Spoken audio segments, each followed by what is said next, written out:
Halo semuanya, semoga dalam keadaan sehat selalu ya. Kali ini kami akan memberikan penyuluhan kesehatan gigi dan mulut di masa pandemi COVID-19. Tak kenal maka tak sayang. Maka izinkan kami memperkenalkan diri kami masing-masing. Saya sendiri, Yusta Naraswari, nomor absen 66. Halo, perkenalkan saya Prasanti. Halo, saya Resta. Perkenalkan saya Septi. Halo, perkenalkan saya Yuni. Hai, perkenalkan saya Tamara. Pertama, di sini saya akan membahas mengenai COVID-19. Di awal tahun 2020, dunia dikagetkan dengan kejadian infeksi berat dengan penyebab yang belum diketahui, yang berawal dari laporan dari Cina kepada WHO. Pada 10 Januari 2020, penyebabnya mulai teridentifikasi dan didapatkan kode genetiknya yaitu virus corona baru. Virus corona atau dikenal juga dengan nama Severe Acute Respiratory Syndrome Coronavirus 2 atau SARS-CoV-2 merupakan virus baru yang menginfeksi sistem pernapasan orang yang terjangkit. Virus ini umumnya kita kenal sebagai COVID-19. Nah, gejala klinis utama COVID-19 yang pertama yaitu demam tinggi. Demam tinggi suhu di atas 38 derajat Celcius. Yang kedua yaitu batuk, yang ketiga sakit tenggorokan, yang keempat sakit kepala. Penularan COVID-19 yaitu melalui udara, lalu yang kedua kontak dengan penderita, yang ketiga kontak dengan objek yang terpapar. Pencegahan COVID-19 dengan cara yang pertama mencuci tangan, yang kedua menggunakan masker dengan baik dan benar, yang ketiga hindari kontak dengan penderita, yang keempat saat batuk, tutup mulut menggunakan tisu, menjaga jarak minimal 1 meter. Pertama kali COVID-19 dilaporkan di Indonesia pada tanggal 2 Maret 2020, yaitu sejumlah 2 kasus. Pada data 31 Maret 2020, menunjukkan kasus yang terkonfirmasi berjumlah 1.528 kasus dan 136 kasus kematian. Tingkat mortalitas COVID-19 di Indonesia sebesar 8,9%. Angka ini merupakan yang tertinggi di Asia Tenggara. Menurut DRG Ratu Mirah Apipah, khususnya di Indonesia, pihaknya melakukan survei kepada 1.000 responden berusia 18 tahun ke atas. Hasil survei menunjukkan sikap dan perilaku di masa pandemi ternyata 7 dari 10 orang mengatakan selama pandemi mereka lebih fokus pada kesehatan dan kesejahteraan menyeluruh. Selain itu, dampak COVID-19 terhadap kebiasaan merawat gigi telah terjadi penurunan kebiasaan menyikat gigi 2 kali sehari dibandingkan hasil survei tahun 2018. Kemudian, kebiasaan buruk meningkat selama di rumah, yakni 2 dari 5 orang dewasa mengaku tidak menyikat gigi seharian, dan ada 7 dari 10 orang menghindari pergi untuk ke dokter gigi. Hubungan kesehatan gigi dan mulut di masa pandemi COVID-19. Seperti yang dijelaskan tadi, tingkat mortalitas COVID-19 di Indonesia mencapai angka 8,9%, sehingga WHO menetapkan protokol kesehatan yang menyebabkan sebagian besar tempat-tempat umum ditutup, termasuk sekolah dan fasilitas kesehatan, terutama dokter gigi. Pada awal masa pandemi COVID, fasilitas kesehatan gigi ditutup sementara akibat perawatan gigi dapat menghasilkan aerosol sehingga meningkatkan risiko penularan COVID-19. Banyak masyarakat yang menunda kunjungan ke dokter gigi dan pemeriksaan gigi baik preventif, kuratif maupun rehabilitatif tidak bisa dilakukan. Akibatnya, kondisi kesehatan gigi dan mulut semakin memburuk, terutama penumpukan plak dan karang gigi. Muncullah 5 masalah kesehatan gigi dan mulut di masa pandemi, yaitu mulut kering dan bau mulut, gusi berdarah saat menyikat gigi, gigi berlubang, dan nyeri pada gusi. Contohnya pada saat gigi kita berlubang, aktivitas fisik dan nafsu makan menjadi turun dan menurunkan imun tubuh sehingga virus dan bakteri mudah menginfeksi tubuh. Selanjutnya kita perlu ketahui anatomi dari gigi. Bagian dari gigi yang pertama atau paling luar yaitu enamel, di mana bagian ini berwarna putih dan merupakan lapisan yang paling keras, di mana mampu menghancurkan makanan yang dikunyah, dan email gigi ini membuat gigi kita menjadi lebih bersih dan putih dan terlihat cantik. Lalu bagian yang kedua yaitu dentin, di mana terletak di dalam gigi dan merupakan lapisan kedua yang berasal dari jaringan mesoderm. Dan jika mengalami kerusakan, dentin ini bisa tumbuh kembali, di mana berfungsi untuk menopang struktur gigi secara keseluruhan. Dan yang ketiga yaitu pulpa, bagian yang terdapat pembuluh darah untuk memelihara seluruh gigi dan serabut-serabut syaraf yang mendeteksi tekanan, panas, dingin, dan sakit. Pembuluh darah dan syaraf tersebut menjulur hingga akar gigi. Lalu bagian yang keempat yaitu ligamen periodontal. Ligamen periodontal merupakan bantalan pendukung setebal 0,2 sampai 1,5 mm di mana mengelilingi permukaan akar dan menghubungkan dengan tulang alveolar. Di mana ligamen periodontal ini terbentuk oleh vaskular atau pembuluh darah dan sel-sel jaringan ikat. Bagian yang kelima yaitu sementum, di mana merupakan bagian yang jika terpapar dengan kuman yang banyak akan menjadi lebih tebal dan kuat, di mana ketebalan tersebut akan meningkat seiring dengan bertambahnya usia. Lalu bagian yang terakhir yaitu akar gigi, di mana bagian akar gigi yaitu bagian yang menancap atau tertanam di dalam gusi dan tulang rahang, di mana setiap gigi memiliki jumlah akar yang berbeda tergantung dari posisi dan untuk gigi geraham sendiri memiliki jumlah akar yang lebih banyak dikarenakan kerjanya memang yang paling berat. Lalu perlu diketahui penyakit gigi dan mulut yang meningkat di saat pandemi COVID-19. Yang pertama, plak dan kalkulus atau karang gigi. Yang kedua, karies gigi atau gigi berlubang. Yang ketiga, gingivitis atau peradangan pada gusi. Yang keempat, periodontitis atau peradangan pada jaringan pendukung gigi. Yang kelima yaitu halitosis atau bau mulut. Berikut penjelasan lebih lengkapnya. Yang pertama, terjadinya peningkatan plak dan juga kalkulus. Plak sendiri yaitu lapisan yang terdiri dari jasad renik yang menempel pada permukaan gigi, di mana dia berasal dari sisa makanan dan juga kebiasaan buruk. Perawatannya yaitu berupa scaling gigi karies dan juga dapat dicegah dengan rutin menyikat gigi 2 kali sehari dan kontrol ke dokter gigi selama 6 bulan sekali. Karies gigi atau gigi berlubang. Nah, faktor-faktor yang mempengaruhi karies gigi yang pertama adalah gigi. Jika gigi memiliki permukaan yang memiliki cekungan yang dalam, maka dapat menyebabkan terjadinya karies. Dan yang kedua, plak, di mana bakteri dan mikroorganisme ini dapat menyebabkan terjadinya plak dan juga kalkulus. Dan yang ketiga adalah makanan. Makanan di sini adalah makanan yang dapat menyebabkan terjadi karies, seperti makanan-makanan yang manis, yaitu permen, coklat, dan yang ketiga adalah waktu, di mana karies ini tidak terjadi secara spontan, yaitu memiliki waktu yang cukup untuk dapat menjadi gigi yang berlubang atau karies. Berikutnya, bagaimana sih proses terjadinya karies gigi? Yang pertama, adanya sisa-sisa makanan yang menempel pada gigi, yang kemudian akan menjadi plak dan akan menyebabkan pembentukan asam laktat. Yang berikutnya adalah terjadinya demineralisasi email, di mana telah terjadi penurunan pH, dan yang terakhir terbentuknya karies gigi atau gigi berlubang. Nah, klasifikasi karies gigi atau gigi berlubang. Klasifikasi karies gigi terbagi menjadi 3 bagian, yaitu menurut kedalamannya, yaitu karies superficial, yaitu karies yang baru mengenai bagian email saja dan belum mengenai dentin. Yang kedua, karies media, yaitu karies yang sudah mengenai dentin tapi belum mengenai setengah dari dentin. Dan yang ketiga adalah karies profunda, yaitu karies yang sudah mengenai lebih dari setengah dentin. Perawatan karies gigi atau gigi berlubang. Apa saja sih perawatan yang harus dilakukan pada gigi berlubang? Yang pertama adalah penumpatan atau penambalan.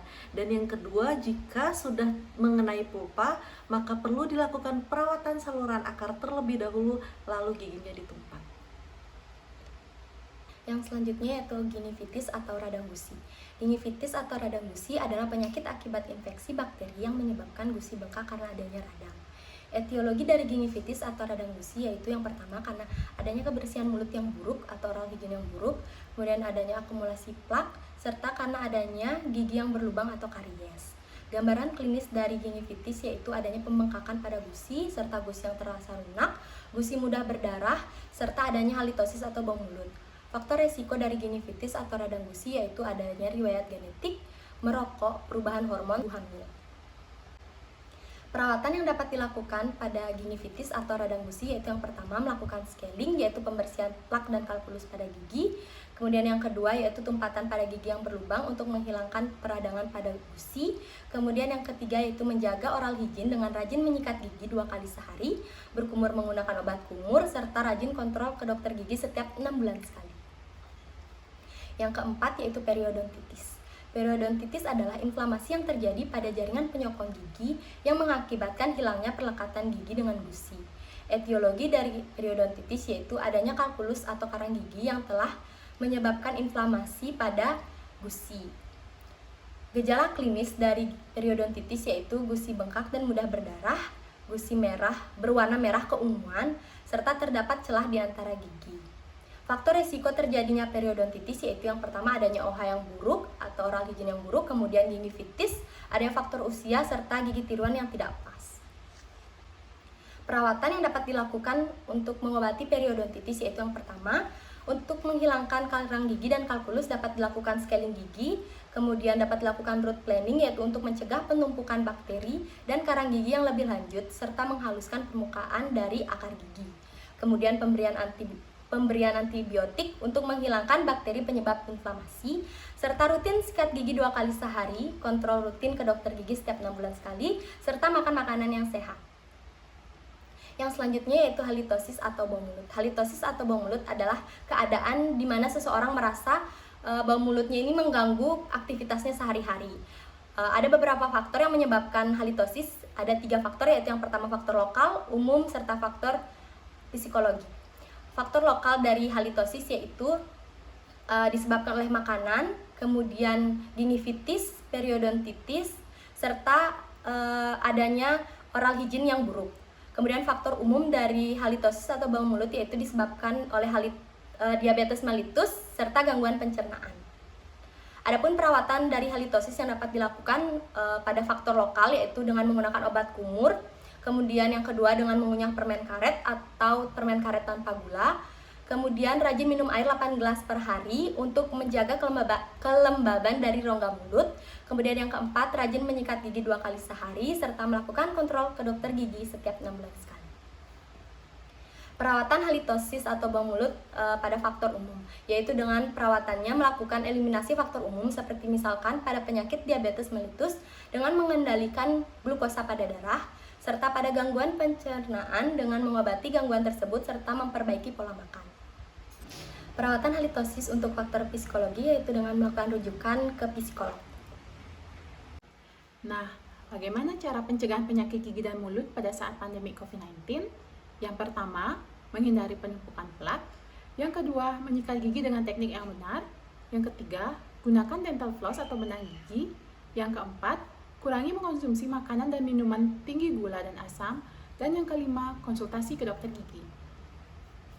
Yang pertama, menghindari penumpukan plak. Plak merupakan lapisan lengket yang berasal dari sisa makanan yang menempel pada permukaan gigi dan gusi. Penumpukan plak dapat menyebabkan terbentuknya karang gigi. Nah, untuk mencegah hal itu terjadi, maka disarankan untuk membersihkan gigi dan rongga mulut secara teratur. Yang kedua, menyikat gigi dengan teknik yang benar. Saat menyikat gigi, jangan lupa menggunakan pasta gigi yang mengandung fluoride. Kali ini saya akan mencontohkan bagaimana cara menyikat gigi yang benar.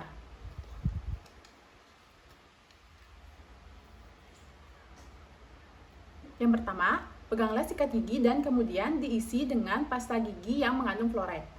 Untuk menyikat gigi pada bagian depan, dengan menggunakan teknik naik turun sebanyak 8 kali. Lalu pada bagian kiri dan kanan dengan teknik membulat sebanyak 8 kali. Lalu lakukan hal yang sama sebanyak 8 kali. Jangan lupa untuk menyikat gigi pada bagian kunyah gigi dengan teknik maju mundur sebanyak 8 kali. Jangan lupa untuk membersihkan pada rahang atas juga. Lalu, untuk membersihkan pada bagian dalam gigi dengan teknik mencongkel. Lakukan hal yang sama pada gigi di rahang atas. Setelah itu, jangan lupa untuk berkumur hanya 1 kali saja setelah menyikat gigi agar kandungan fluorid yang terdapat pada pasta gigi tidak sepenuhnya hilang. Yang ketiga, gunakan dental floss atau benang gigi. Ini sudah umum ya dikenali di masyarakat. Nah, dental floss ini berfungsi untuk membersihkan sela-sela gigi yang mungkin tidak dapat dijangkau oleh sikat gigi. Yang keempat, kurangi mengonsumsi makanan dan minuman yang tinggi gula dan tinggi asam. Makanan dan minuman yang mengandung gula yang tinggi dapat memproduksi zat asam dalam rongga mulut sehingga pembentukan plak tidak bisa dihindari, dan makanan dan minuman asam dapat membuat lapisan email gigi menjadi rusak. Yang kelima, konsultasi ke dokter gigi atau kontrol periodik. Jangan takut lagi ke dokter gigi. Praktek dokter gigi, puskesmas, dan rumah sakit sudah menetapkan protokol kesehatan yang sesuai, dan para tenaga kerja juga sudah menggunakan APD lengkap, jadi sudah pasti aman. Melakukan pemeriksaan kesehatan gigi dan mulut setiap 6 bulan sekali ke dokter gigi, puskesmas, dan rumah sakit. Berikut adalah contoh alat perlindungan diri yang biasa digunakan oleh tenaga medis. Ada masker, penutup kepala, face shield, sarung tangan, sepatu boots, dan surgical scrub. Nah, berikut adalah salah satu contoh penggunaan APD oleh tenaga medis. Nah, selanjutnya ada protokol kesehatan COVID-19. Adapun prokes yang dapat dilakukan yaitu 3M, dengan cara memakai masker, mencuci tangan, dan menjaga jarak. Nah, yang pertama, adapun cara menggunakan masker yang baik dan benar yaitu dengan lupa mencuci tangan menggunakan sabun dengan air mengalir. Lalu, lihat pada gambar di atas, peganglah tali masker terlebih dahulu ketika menggunakan masker. Yang kedua, posisikan kawat masker sesuai dengan bentuk hidung kalian.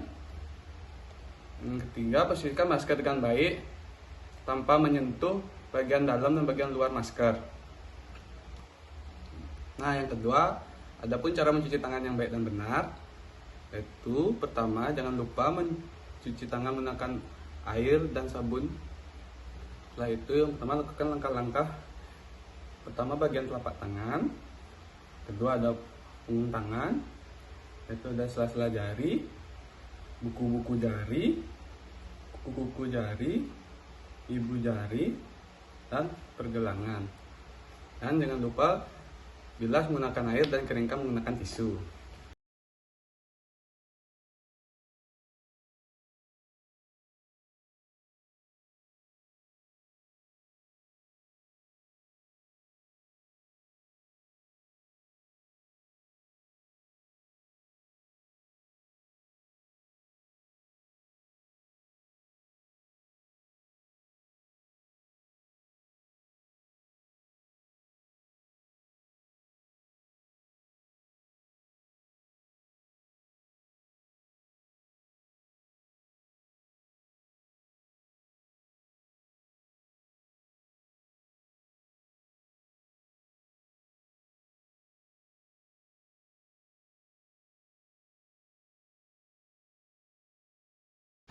Dan yang ketiga yaitu ada menjaga jarak. Hindari kerumunan saat bepergian dan menjaga jarak minimal 1 meter pada orang lain. Sekian penyuluhan kesehatan gigi dan mulut pada masa pandemi COVID-19. Terima kasih.